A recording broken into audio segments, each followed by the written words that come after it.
Chapter 1. Troubled Childhood and Foster Care. They say that we are shaped by our past, that the first years of our lives carve out the path we walk for the rest of our days. If that's true, then I was shaped by a storm, by chaos, by uncertainty, by a deep ache that I didn't know how to name back then.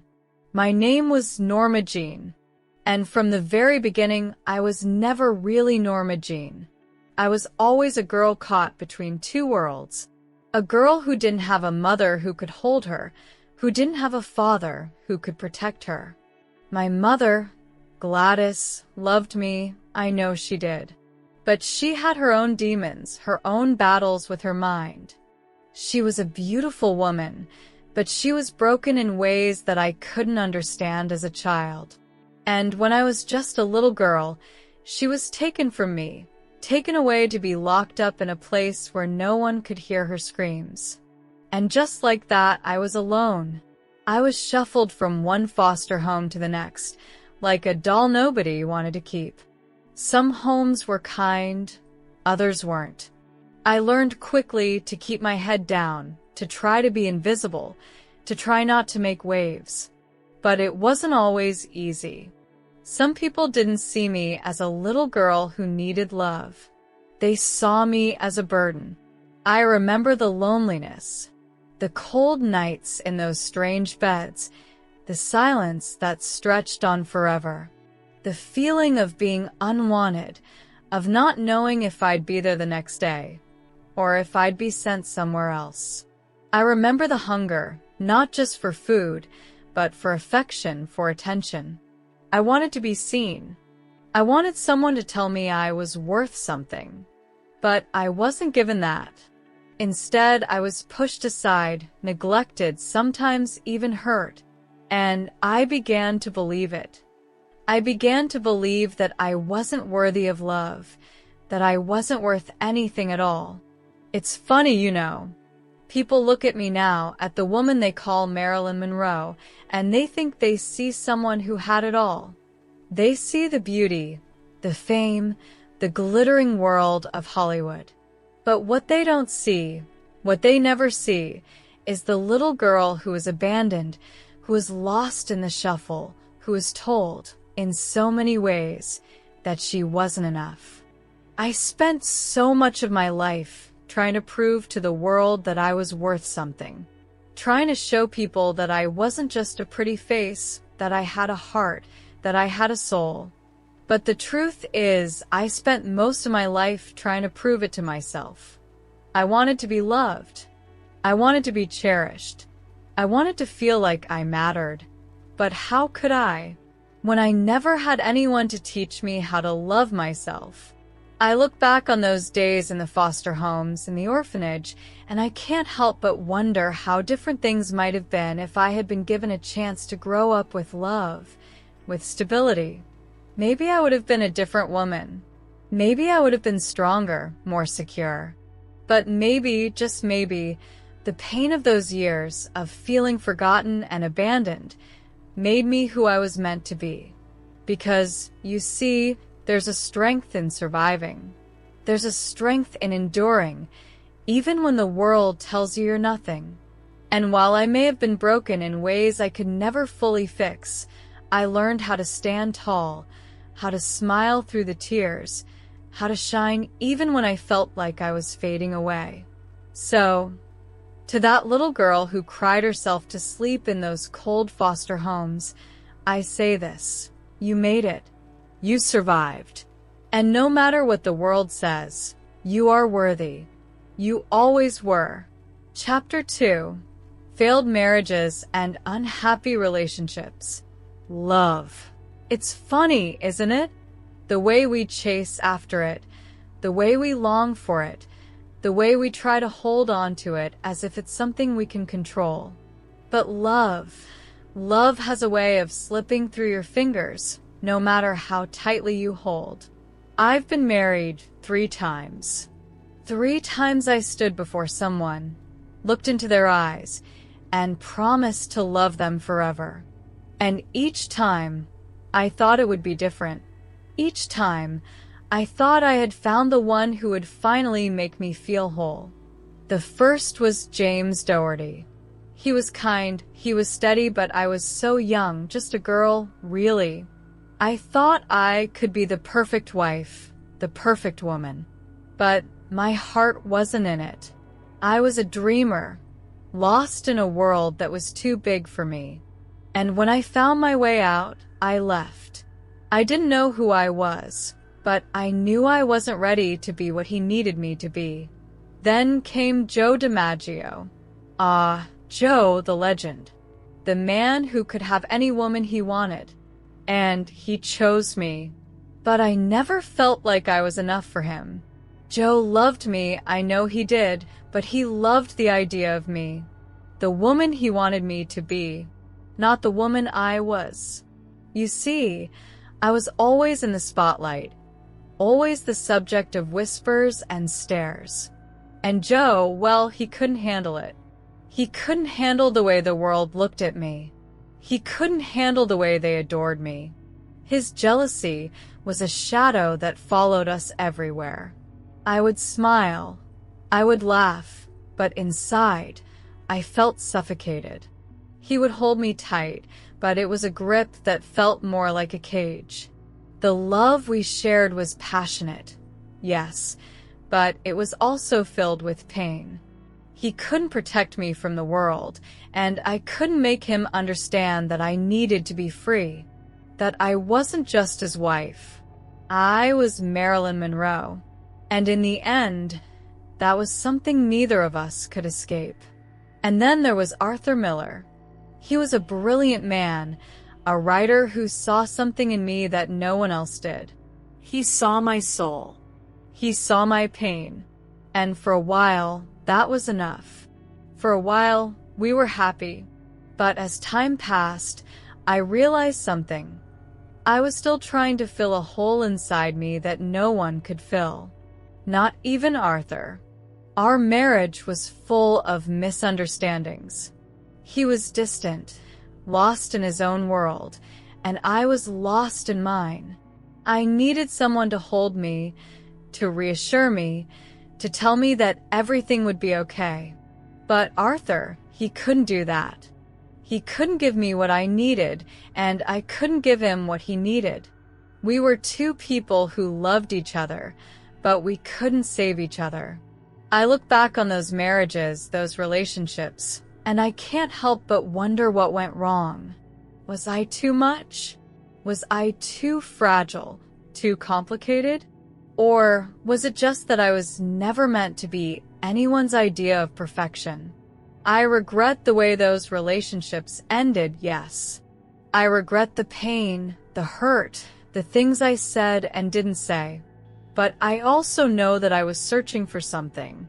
I was searching for a love that would make me feel whole, a love that would make me feel seen. But maybe I was never going to find that in anyone else. Maybe I was supposed to find it in myself. I loved with all my heart, but I was never able to love myself fully. And maybe that's the real tragedy. That I spent so much time looking for someone to complete me, when all along, I needed to learn how to complete myself. So, to the men who loved me and to the ones I loved, I say this. I'm sorry. I'm sorry for the mistakes, for the misunderstandings, for the things I couldn't give. But I hope you know that I always tried. I always gave everything I had. Even when I didn't know who I was, even when I was broken inside, I gave. And maybe, just maybe, that's all any of us can do. Chapter 3. Affairs with high-profile figures. You know, sometimes the world doesn't just look at you. It stares at you. It picks you apart, pieces you together, and spins stories about who you are and who you're with. And sometimes, those stories are more complicated than anyone could ever imagine. I've always been a woman of many layers. What the world saw was the blonde bombshell, the girl who could light up a room with a smile. But underneath all of that, there was so much more. There were dreams, fears, desires, things that no one ever saw. And yes, there were the men. The high-profile figures who entered my life, who whispered sweet nothings in my ear, who promised me something, anything, that would make me feel less alone in a world that always seemed to demand more than I could give. I had my moments with President John F. Kennedy. It was a time of glitter and glamour, of powerful men who had the world at their feet and women who had nothing but their beauty to offer. And in the midst of all that, there was me, Marilyn. The affair, the whispers, the secrecy, it all felt like a dream, a fantasy. But what the world didn't know, what they never saw, was the loneliness that came with it. The secrecy was suffocating. I was never truly seen for who I was. I was just a piece in a larger game, a beautiful distraction in a world that had more power than I could ever touch. And then there was Bobby Kennedy, the brother, the man who carried his own burdens, his own secrets. Our connection was different. It wasn't just about the fame, the power, it was something deeper, something more raw. But even that was tainted by the shadows. The media, the rumors, the questions that followed us wherever we went. People said a lot of things. They said I was just another Hollywood affair, another pretty face who caught the attention of men who had everything. But what they didn't understand, what they never understood, was that I was looking for something more. I wasn't looking for a moment of passion or a fling. I was looking for something real, something that could make me feel whole. But the truth is, those relationships, those fleeting moments, were never going to fill the emptiness inside me. They couldn't. They couldn't fix what was broken. They couldn't heal the wounds I carried from my childhood, from my failed marriages, from the endless search for love that always seemed just out of reach. And as much as I regret the way things turned out, the pain they caused, not just to me, but to others, I also know that I was searching for something. I was searching for validation, for love, for a place where I could feel important, where I could feel seen. But what I didn't realize then, what I know now, is that the more I sought that from others, the more I lost myself. I was never going to find peace in someone else's arms. I had to find it in my own heart. So, to the men I shared those moments with, to the ones who became part of my story, I don't regret the love I gave. I don't regret the passion, the connection. But I do regret the pain it caused, the complications it brought. And most of all, I regret that I never learned to love myself first. That I spent so much time looking for validation in others when the only person I needed to validate me was me. But that's the thing about life, isn't it? We make mistakes, we fall, we love, we hurt, and we learn. And in the end, all we can do is hope that we find the peace we've been searching for. Chapter 4: Struggles with Mental Health and Substance Abuse. You know, they say that fame is a double-edged sword. On one side, it's glittering and bright, a world full of lights and applause. But on the other, it's heavy. It's a weight that you can't shake off, no matter how hard you try. I remember those early days when I was just Norma Jean, dreaming of something more. When I stepped into the world of Hollywood, I thought I was walking into a fairy tale. But it wasn't a fairy tale. It was a pressure cooker. The expectations, the constant scrutiny, the need to be perfect every second of every day. People wanted Marilyn Monroe. They wanted the blonde bombshell, the sex symbol. They wanted the smile, the laughter, the sparkle. But what they didn't want, the thing they never saw, was the person behind the image. The girl who was terrified of being forgotten. The woman who felt like she wasn't enough, no matter how many movies she made or how many men fell at her feet. I was always running from something, running from the loneliness, from the emptiness inside me, running from the pain that I couldn't escape. And somewhere along the way, I found solace in pills. A little something to take the edge off, to numb the hurt. And then came the alcohol, just a drink to quiet the noise in my head. But it wasn't just a drink. It wasn't just a pill. It was a way to hide, a way to disappear for a little while. But the thing about hiding is, you can only do it for so long. The world doesn't stop. The cameras don't stop flashing. The whispers don't stop. And I couldn't stop either.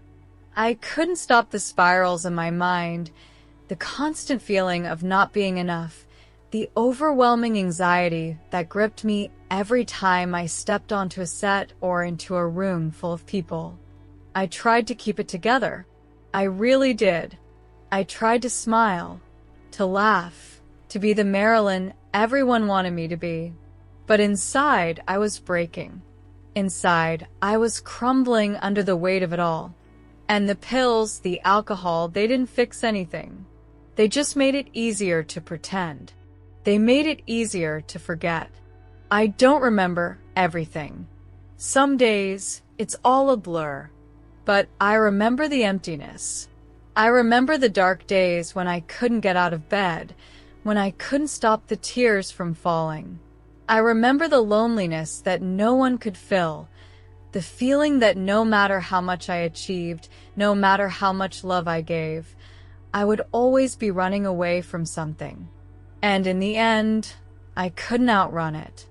I couldn't outrun the darkness that had been with me for so long. I couldn't outrun the hurt, the fear, the constant ache that never went away. My death, they say, was an overdose, a tragic end to a life that seemed so full of promise. But in truth, it was just the culmination of everything I had been running from.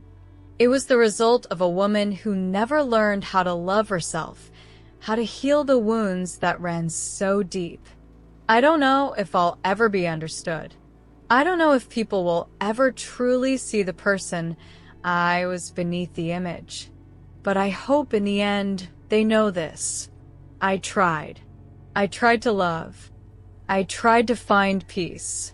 I tried to be the woman the world wanted me to be. But in the end, I was just a woman, broken, fragile, and searching for something that always seemed just out of reach. And maybe that's the saddest part of all, that I never stopped searching, that I never stopped running.